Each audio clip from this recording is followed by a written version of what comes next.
Friends ఎట్లున్నారు మంచిగా ఉన్నారా?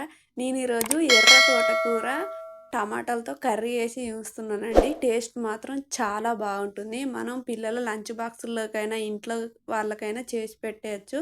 5 to 10 మినిట్స్లో కర్రీ అయిపోతుంది. అయితే ఈ తోటకూర లేతది ఉంటుంది, ముదిరింది ఉంటుంది. లేతది మాత్రం తొందరగా అయిపోతుంది కానీ కాస్త ముదిరింది టైం పడుతుంది. అయినా కూడా టేస్ట్ బాగుంటుంది.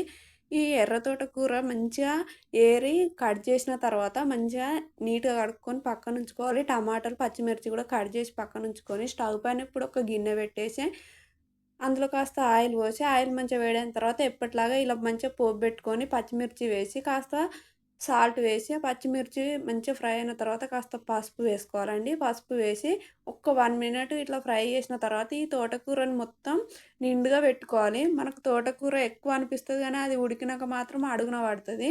ఇలా తోటకూర మంచిగా అందులేసి క్యాప్ పెట్టేసి 5 to 10 మినిట్స్‌కి మనం తీసి చూస్తే ఇలా మంచిగా ఉడికిపోయి ఉంటుంది.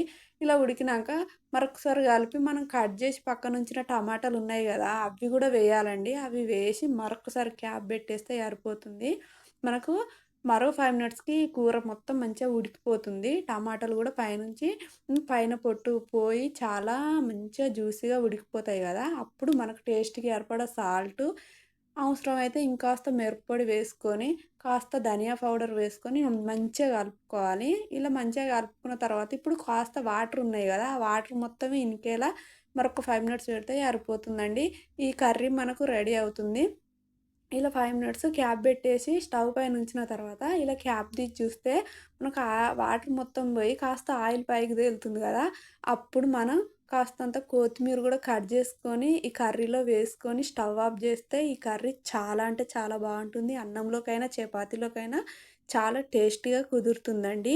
ఇక చూడండి ఇప్పుడు ఈ కర్రీ మొత్తం అయినంక నేను వేరే గిన్నెలో వేసేటప్పుడు చూస్తేనే తినాలనిపించేలా చాలా బాగుంది. టేస్ట్ అంతే చాలా బాగుంటుందండి. ఈ వీడియో గనుక మీకు నచ్చితే ఒక లైక్ చేయండి. షేర్ చేయకున్నా సరే గానీ సబ్స్క్రైబ్ అయితే చేసుకోండి. మరిన్ని ఇలాంటి వీడియోల కోసం మన ఛానల్‌ని ఫాలో అవ్వండి. Thank you for watching.